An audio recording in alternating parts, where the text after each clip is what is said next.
We're going to read today chapter 3 of the book Someone Was Watching. If you have your own book, you can follow along with us or just follow along on this video.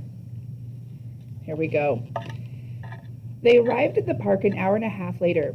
It was a nice walk from the house, just a half-mile down the road. The day was still warm and sunny, but it was approaching dinner time and a lot of people had already left or were getting ready to leave. They would have plenty of space themselves. But Chris wasn't sure if that was good or bad.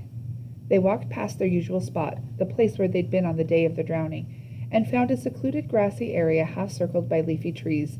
Splotches of shade offered some shelter from the warm sun.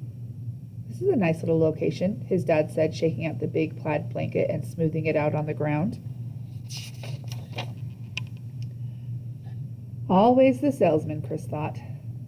"I like the old one better," he said. His mom looked at him. She seemed ready to say something, but instead cleared her throat and stared out at the river. "This will do fine," his dad said, and sat down on a corner of the blanket as if to say that he wasn't about to move. Chris and his mom each chose another corner. His dad shoved the picnic basket to the middle. His mom cleared her throat again. "I don't know if I've ever seen the river this green," she said. His dad looked up, studying the water. "84, he said. "It was greener in 84. That was a real hot summer." Chris thought back on the summers he'd spent here. As far as he could remember, they'd all been warm. The river had always turned green. For several minutes, no one spoke. Was this going to be the extent of the conversation, then? Picnic spots and green water? The knot in Chris's stomach wasn't going away, and this pointless small talk was just making it worse. He took a deep breath, sucking in the moist air, and swallowed hard. "So, are we going to talk about it?" he asked, staring at the blanket. "What's that, Chris?" his mom asked. He watched her eyes squeeze shut as if she were trying to keep something out. "You know, Molly and the accident, and our feelings about it, and how we feel about each other, and what we're going to do about everything. The reason Dr. Wilde told us to come here." "We will," his dad said. "We will." "Now," Chris said. "We need to do it now."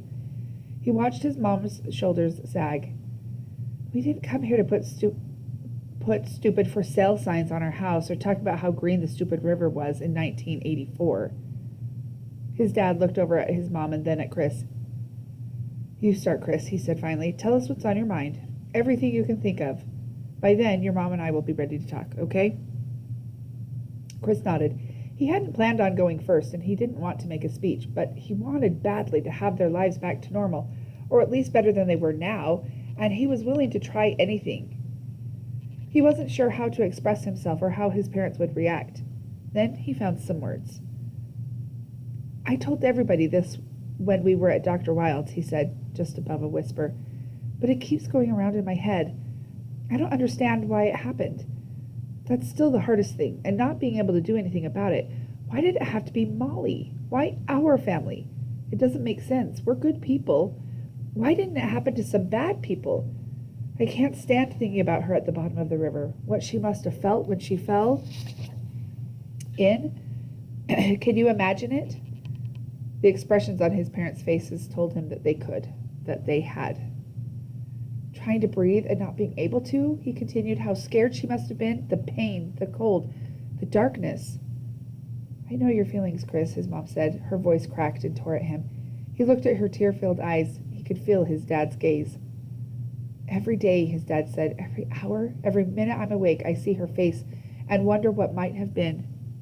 He stared down at the blanket and then out toward the river. Shadows on the ground were lengthening.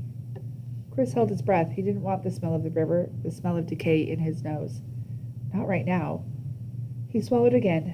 "One thing I haven't said before, maybe it's the reason things aren't getting any easier, is that I blame myself a lot of the time. Why did I have to walk away and leave her there just so I could take stupid pictures? I thought about taking her with me. Why didn't I? She'd still be alive now." He paused and took a quick breath, trying to ignore the smell. His mom and dad were both shaking their heads. "And I'm sorry, but I blame you guys too. I mean, why did you have to fall asleep, Dad? You were supposed to be watching her." His dad's face suddenly looked old. "And why were you sleeping, Mom? You know he can't stay awake after he eats a big lunch." She stared straight into Chris's eyes as if welcoming whatever it was he wanted to say. She nodded, encouraging him to go on. And why wasn't she wearing her life jacket? What good did it do her sitting back in the car? He paused again and sat there looking back and forth at his parents. It's hard to go on like this, just kind of ignoring what happened, or at least that's what we feel about it. I think so anyway. He felt tired, as if he pedaled his bike up a long hill on a muggy August afternoon. Only now there was another hill to worry about. How were his mom and dad going to react? But they didn't get angry. They didn't try to defend themselves or launch an attack on Chris's feelings or what he said. They sat on the blanket and looked at him for a long time, and then at each other. His mom finally began to talk. She covered some familiar things she'd mentioned during the counseling sessions.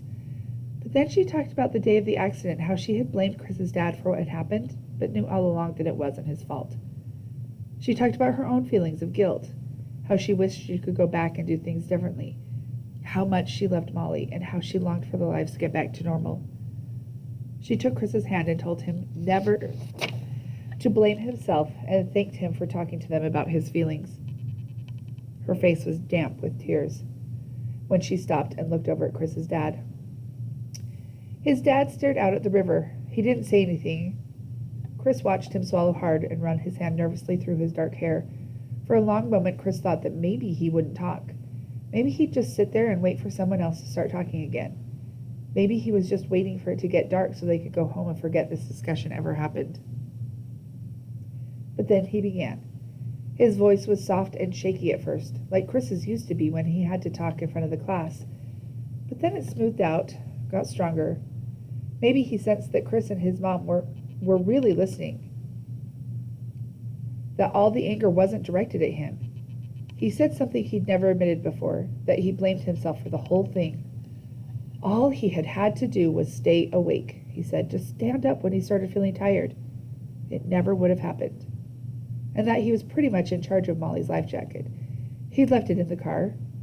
He didn't think she really needed it with her whole family there. He knew he'd never take his eyes off her. But he did, and now she was gone. And he hadn't been able to deal with the fact that she wasn't coming back.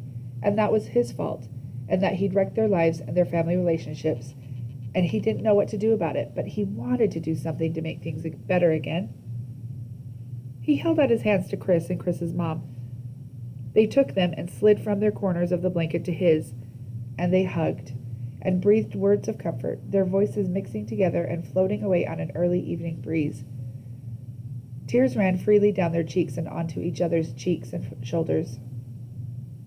While the sun set and the air cooled, and the park emptied of people, they sat on their blanket holding each other, vowing to face their trouble together, beat it, and get on with their lives. Finally, Chris stood up and walked toward the river. His legs felt like dry spaghetti, weak and stiff. But inside, he felt good, better than he could remember feeling in a long time. He waded into the river and stood knee-deep. Sand filled the spaces between his toes. The warm water left little green blooms of algae on his skin as he gazed across its surface. He hadn't touched the river since the day Molly had died. It didn't seem as threatening now, not as cold or dark or deep as it had then, and he didn't hate it as much anymore. He didn't wish it would dry up or turn into a big ribbon of cement winding through the state, but he still couldn't help wishing that he had that day to live over again. He looked back toward shore onto the orange glare of the setting sun. Through squinting eyes, he saw his mom and dad waving to him. He waved back, and they stood up together. The sun's rays filtered through the trees and lit their hair afire, turning their faces into dark shadows beneath the light. His heart skipped, and a cold tingle ran down the back of his neck. But then they stepped toward him, and he saw their smiles. He hurried from the water. They walked back home single file on the road's narrow shoulder. A comfortable weariness had come down on them like a heavy, warm blanket.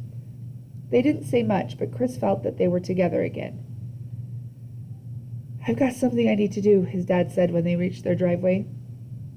Chris and his mom watched as he retrieved the hammer from the trunk of the car and pried the for sale sign from the post. He bowed deeply to their applause and sailed the sign into the trunk with a flourish. "Maybe we'll need that for something else someday," he said. Chris slammed the trunk lid shut, and they walked into the house. On his way to bed later, Chris glanced at the mantel. The photographs were back.